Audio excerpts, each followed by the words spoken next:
새벽 4시 서울 어느 골목. 67세 김순덕 씨는 오늘도 시장으로 향합니다. 30년을 이 시간에 일어났으니 이제 알람 없이도 눈이 떠지네.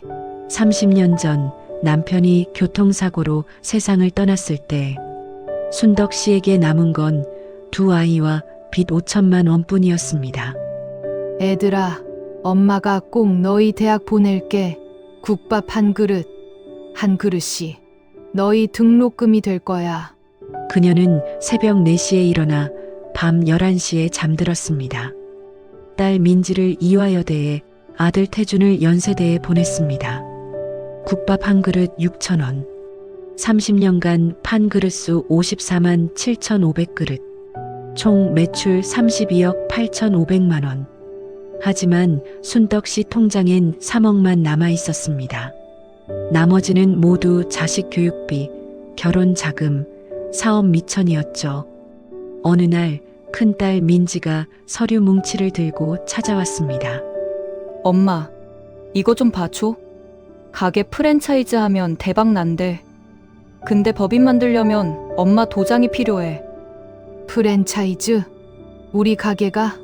민지야, 엄마는 그냥 이렇게 사는 게 좋은데. 엄마, 30년 고생하셨잖아요. 이제 돈 좀 벌어야죠. 도장만 찍으면 월 500만 원은 들어와요. 엄마, 누나 말이 맞아요. 요즘 세상에 이렇게 장사하면 안 돼요. 시스템화, 표준화해야죠. 순덕 씨는 서류를 읽지 못했습니다.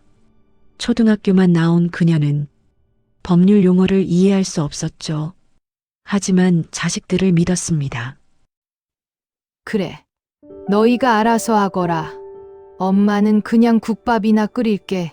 도장이 찍힌 순간 30년의 땀이 한순간에 넘어갔습니다. 3개월 후 여보세요. 김순덕 씨 맞으십니까? 서울중앙지방법원입니다. 소유하신 건물이 경매로 넘어갔습니다. 네, 무슨 소리세요? 제 가게가요? 서류를 다시 확인한 순덕 씨는 그제야 알았습니다.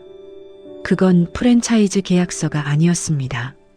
담보대출 동의서였습니다. 민지는 어머니 가게를 담보로 2억을 빌렸고 그 돈으로 주식 투자를 했다가 전부 날렸습니다. 민지야, 이게 무슨 짓이니? 엄마, 미안해요. 나도 어쩔 수 없었어요. 조금만 기다려요. 내가 갚을게요. 전화는 끊겼습니다. 태준에게 전화했지만 번호는 이미 없는 번호였습니다. 30년을 함께한 가게는 법원 경매로 15억에 낙찰됐고 새 주인은 그녀에게 말했습니다.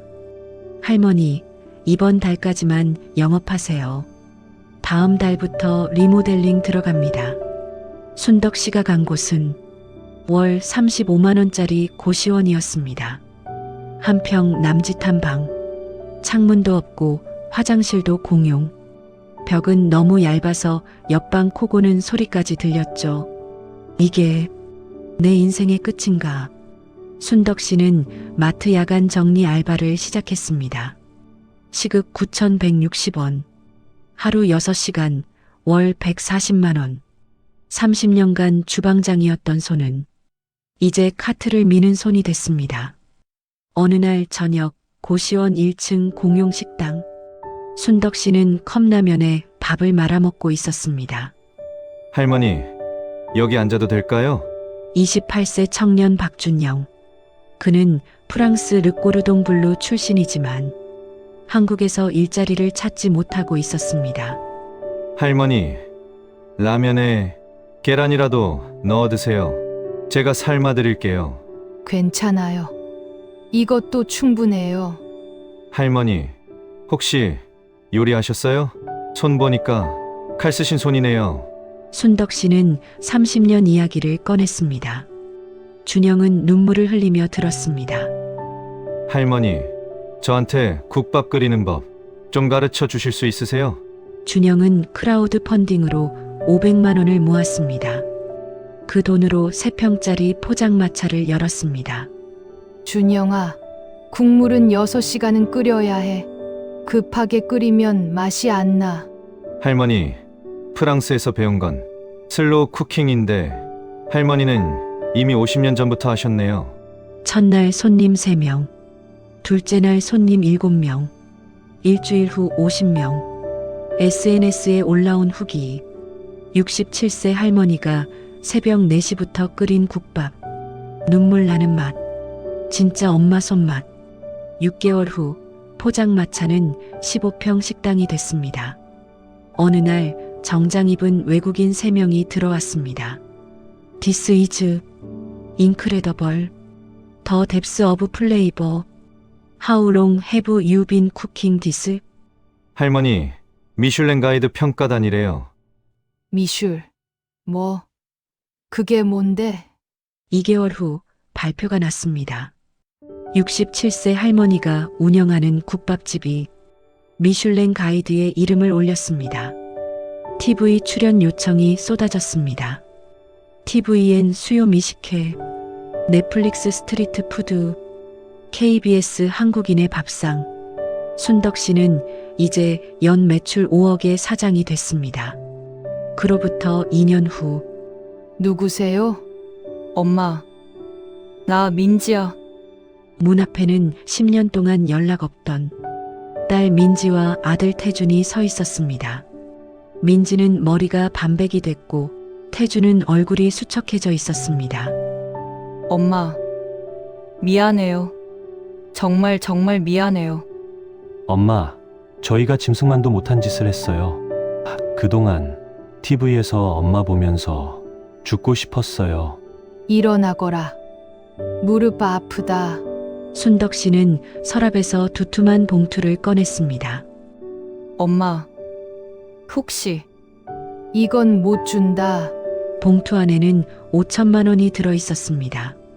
이 돈은 내가 내 손으로 다시 번 거야. 너희한테 빼앗긴 게 아니라 내가 직접 일어서서 만든 돈이야. 민지야, 태준아, 엄마가 30년 동안 너희한테 해준 게 독이 됐구나. 뭐든지 엄마가 해결해주고 뭐든지 엄마가 책임져 주니까 너희는 스스로 서는 법을 몰랐어. 엄마, 그렇다고 미운 건 아니야. 너희는 내 자식이니까. 근데 이젠 엄마도 엄마 인생을 살고 싶구나. 너희도 이제 너희 인생을 너희 손으로 만들어봐. 넘어지면 일어서고 실패하면 다시 시작하고 엄마처럼. 순덕 씨는 봉투를 다시 서랍에 넣었습니다. 대신 냉장고에서 도시락 2개를 꺼냈습니다. 이건 줄게. 엄마가 아침에 만든 국밥이야. 배고프면 데워 먹고 힘들면 이 맛 생각하면서 다시 일어서. 엄마가 67살에 다시 시작했으니 너희는 아직 젊잖니. 그로부터 1년 후 민지는 작은 베이커리를 열었습니다. 상호명 다시 빵. 하루 6시간 잠, 18시간 노동. 어머니처럼 태주는 배달 대행 기사가 됐습니다. 하루 100건 배달. 새벽 5시 기상. 어머니처럼. 엄마, 이제야 알 것 같아요. 30년의 무게가 어떤 건지. 엄마, 지금 엄마 나이의 절반도 안 됐는데 벌써 힘드네요. 엄마는 정말 대단하세요. 순덕 씨와 준영은 파리에 2호점을 열었습니다. 오픈 첫날 줄이 100m. 믿을 수 없어. 이건 어머니의 사랑 맛이야. 순덕 씨는 파리 에펠탑 앞에서 하늘을 올려다봤습니다. 여보, 우리 애들 대학 보낸다고 30년 고생했는데 이제는 세계로 나가네요. 당신 보고 있어요? 3년 후 순덕 씨는 70세가 됐습니다. 순덕이네는 이제 전 세계 5개 도시에 있습니다. 연 매출 50억. 어느 날 가게에 손님 2명이 들어왔습니다. 민지와 태준이었습니다. 하지만 이번엔 무릎 꿇지 않았습니다. 당당히 서서 테이블에 앉았습니다. 국밥 2인분이요. 그리고 엄마, 우리 가게도 이제 직원 3명 뽑았어요. 엄마한테 배운 대로 새벽 6시 기상해서 직접 재료 고르고 있어요. 그래. 잘했다. 이제야 어른이 됐구나. 순덕 씨는 국밥을 내오며 말했습니다. 이건 서비스야. 엄마가 오늘 아침에 직접 끓인 거. 민지야, 태준아, 엄마는 너희가 미운 게 아니었어. 다만, 너희가 스스로 서기를 바랐을 뿐이야. 그날 밤 순덕 씨는 가게 옥상에 올라가 별이 가득한 하늘을 봤습니다. 67살에 다시 시작했던 그날 끝이라고 생각했는데 그게 진짜 시작이었네. 끝은 없습니다. 포기하지 않는 한 나이는 숫자일 뿐 당신의 가치는 여전히 빛납니다. 순덕 할머니는 67세에 모든 것을 잃었습니다. 30년 땀, 3억 원, 그리고 자식들의 사랑까지. 보통 사람들은 이렇게 말하겠죠. 이제 끝났어. 나이도 많은데 뭘 더 하겠어. 그냥 포기하고 살자. 하지만 순덕 할머니는 달랐습니다. 67세의 시작을 선택했습니다. 왜일까요? 할머니는 이렇게 말씀하셨습니다. 내가 30년 동안 한 일이 그냥 사라질 수는 없잖아. 내 손이 기억하고 있어. 이 맛을, 이 온기를. 자식들이 날 버렸어도 내 손은 날 버리지 않았어. 맞습니다. 당신이 평생 쌓아온 것들은 절대 사라지지 않습니다. 그것은 당신 안에 살아 숨 쉬고 있습니다. 당신의 손에, 당신의 마음에, 당신의 영혼 깊숙한 곳에. 혹시 이렇게 생각하시나요? 나는 순덕 할머니처럼 특별한 재능이 없는데 나는 그렇게 강하지 못해. 나는 이미 늦었어. 아닙니다. 순덕 할머니도 처음엔 울었습니다. 밤새도록 혼자서 창문도 없는 그 방에서 왜 나한테 이런 일이? 라고 수없이 물었습니다. 그런데 어느 날 할머니는 깨달았습니다. 울어서 달라지는 건 아무것도 없더라고. 그럼 차라리 일어나서 뭐라도 해보자. 그래서 할머니는 67세의 나이에 새벽 4시에 일어나 6시간 동안 국밥을 끓였습니다. 처음엔 손님이 3명뿐이었습니다. 하지만 포기하지 않았습니다. 왜냐하면 손님이 1명이든 100명이든 내가 할 일은 똑같아. 정성껏 끓이는 거. 그게 내가 할 수 있는 전부니까. 맞습니다. 우리가 통제할 수 있는 건 결과가 아니라 과정입니다. 얼마나 많은 사람이 알아줄지, 얼마나 성공할지는 우리가 정할 수 없습니다. 하지만 오늘 최선을 다할지 포기하지 않을지는 우리가 선택할 수 있습니다. 순덕 할머니는 말씀하셨습니다. 별은 낮에도 있어. 다만 햇빛 때문에 안 보일 뿐이지. 너희 안에도 별이 있어.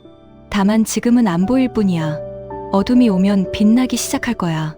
그러니 어둠을 두려워하지 마. 어둠은 내 별을 보여주기 위해 온 거니까. 여러분, 당신 안에는 별이 있습니다. 지금은 안 보여도 분명히 거기 있습니다. 빛날 준비를 하고 있습니다. 조금만 더 기다려주세요. 조금만 더 믿어주세요. 당신의 시간은 반드시 옵니다. 이 이야기에 공감하셨다면 구독과 좋아요 버튼 눌러주세요.